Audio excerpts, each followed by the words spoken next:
Enzo Recto, kalaban ang katiwalian at kasinungalingan, kakampi sa katotohanan at kabutihan.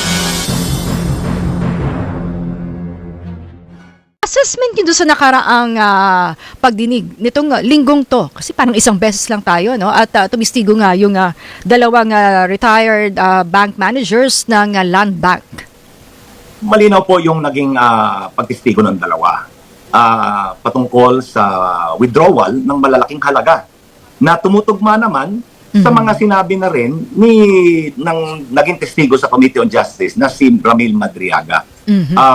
Ang malinaw po dito ay yung malalaki at hindi pa na ipapaliwanag na withdrawal na 125 million kada isa sa bahagi ng confidential funds o sa pondo ng OVP sa Land Bank at pati na rin yung sa DepEd na 37.5 million each na sumusuma pagsasamahin ng dalawa ay 612. Ito ho yung dapat na pagtibayin ng ipaliwanag ng pangalawang Pangulo. Ayon dito sa Artikulo 1 ng Articles of Impeachment. Oo, inaalmahan nga Attorney Bukoy ng mag-asawang Duterte, si VP Sara at Attorney Mans Carpio. Ito nga paglalabas ng tax records, no, na ng kanila o na gagamitin nga para sa ebidensya sa pagdinig sa House Prosecution Panel.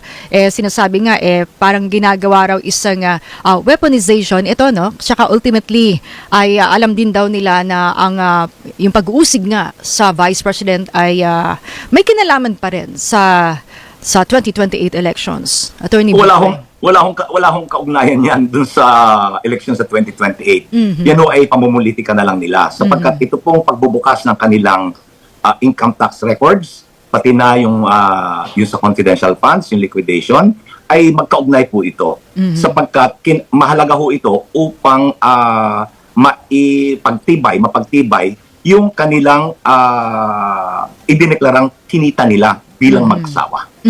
Ito po bang Article 1, sa tingin nyo kung sapat yung mga, kasi ito financial records na to So, correct, madaling mapatunayan itong Article 1. Kung makikita yung mga financial records and tax records. Opo, yan po ay simple math plus or minus. Ang dineklara mo ay ganitong halaga, subalit ang lumalabas, lubos-lubos pa dyan, bulto-bulto pa dyan, ang iyong kapirahan o pag-aari. So kung yan ay hindi magtutugma, like I said, simple math, meron kang ninakaw. Then, via Zoom, kasama pa rin natin si Attorney Antonio Bukoy, ng Human Rights Advocate po siya and isang public interest lawyer at dating tagapagsalita ng House Prosecution Panel. Kasama na natin, Attorney Bukoy, si Sandro. Hinahanap ka Magandang hapon po, Attorney Bukoy. Magandang hapon sa iyo, Sandro.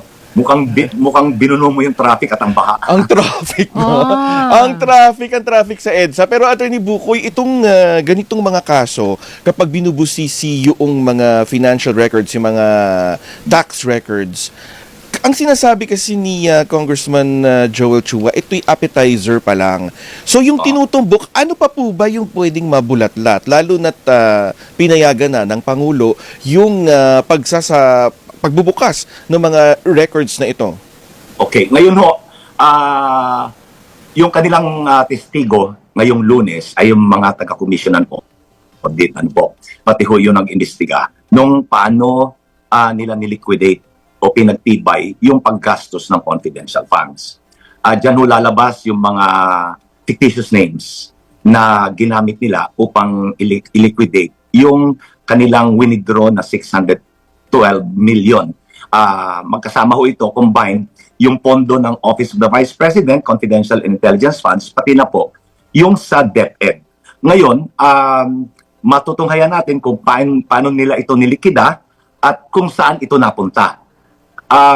Yun ho namang relevance ng income tax return, yan ho ay palagay ko sa huli pa yan tatapusin muna itong liquidation tungkol sa confidential funds. Ang testigo ho dito ay yung mga kawani ng Intelligence Confidential Fund Auditing Office or ICFAO. Yun ho namang sa income tax return na pinayagan na ni Pangulong Marcos Jr. na i-release na, ay ito po naman ay makikita, ito ay relevant upang ipakita kung magkano yung kanilang idineklarang kanilang kinita sa mga nasabing taon. Ito ngayon ay iugnay nila sa susunod pang paglilitis yung kanilang yaman na idudugtong nila ito sa SALN pati ho yun sa mga bank records. Yan ho ang significance nito.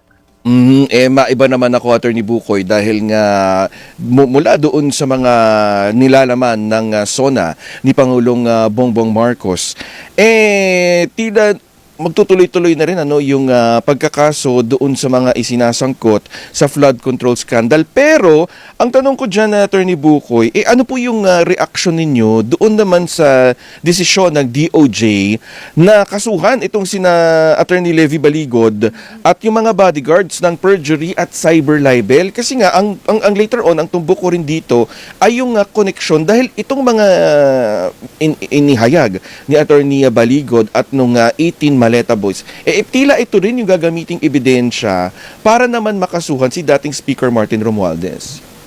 Okay, ito po ang take ko dyan, pero iwawasto ko yung unang yung sinabi. Si Attorney Baligod ay hindi isinali sa perjury. Siya ho ay isinakdal siya sa salang cyber libel.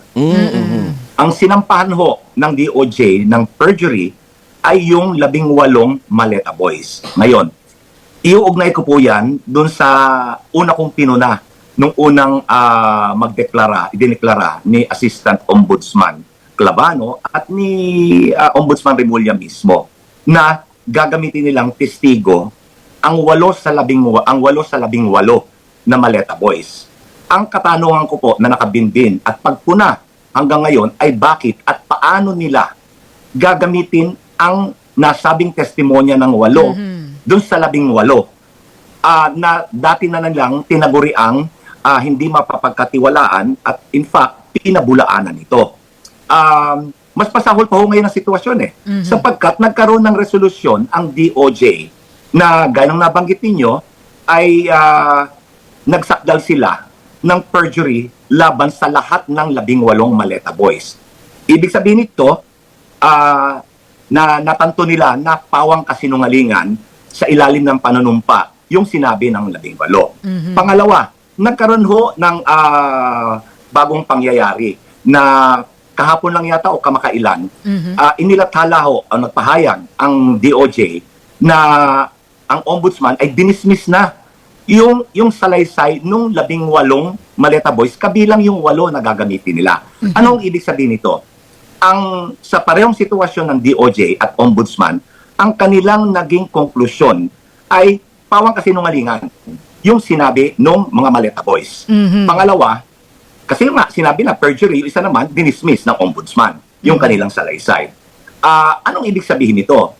Maliban sa pawang kasinungalingan nito, ibig ba nilang sabihin pinili nila ang ilang bahagi nung salaysay ng 18 na sinabi nila ay kasinungalingan at dumukot sila ng 8 doon sa 18 upang pagtibayin yung kanilang pag-uusig kay dating Speaker Martin Romualdez.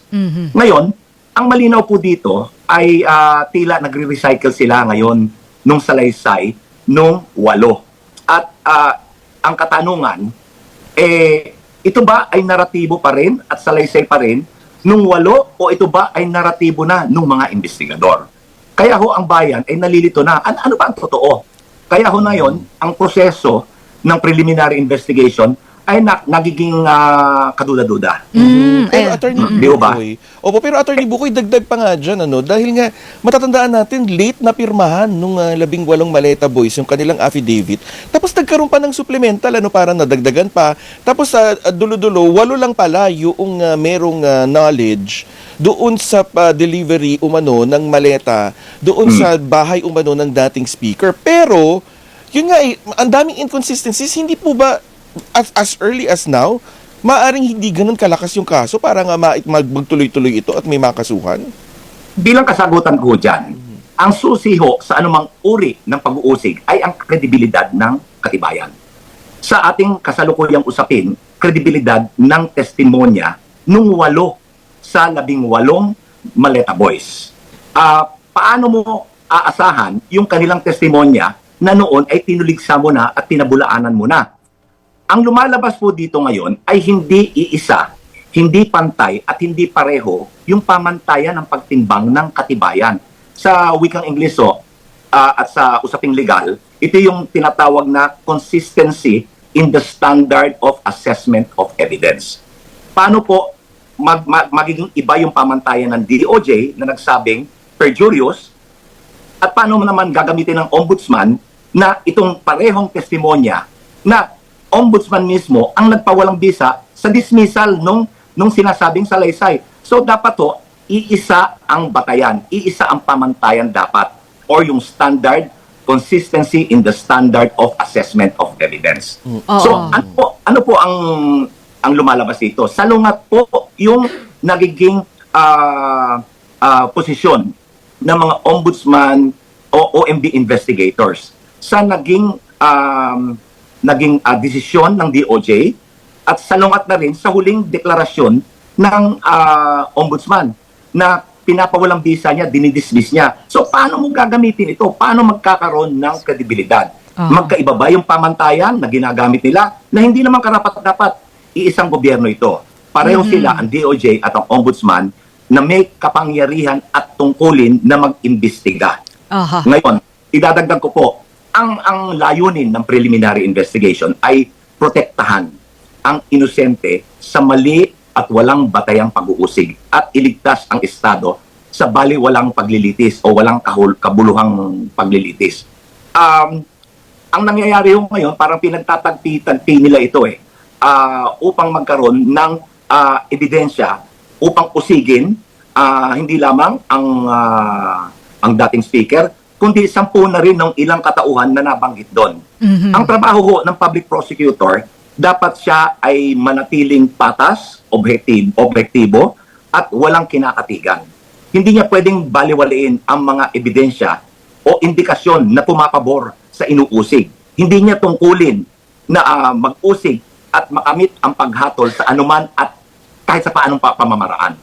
Dapat po ay pantay yung pamantayan. Pareho dapat ang pamantayan. Dito ho parang nagkakaiba . Depende kung sino nag-iimbestiga at depende kung sino ang iniimbestigahan. Oo. At kaugnay niyan, Attorney Bukoy, partner, naglabas ng komento o pahayag si late Representative Ferdinand Martin Romualdez, ang dating House Speaker. Kaugnay nga rin dyan sa pagkasampa ng kasong perjury at cyber libel. Ang sabi niya, pantay na hustisya lamang ang hinihingi ko. But the Ombudsman is using witnesses he himself, and now the DOJ have already publicly discredited, and who are now facing cyber libel and perjury charges. Ito ba ang patas na investigasyon? Mga testigong binasura na, kinasuhan pa ng cyber libel at perjury. Gagamitin pa rin lang para lang ituro ako at ako lamang.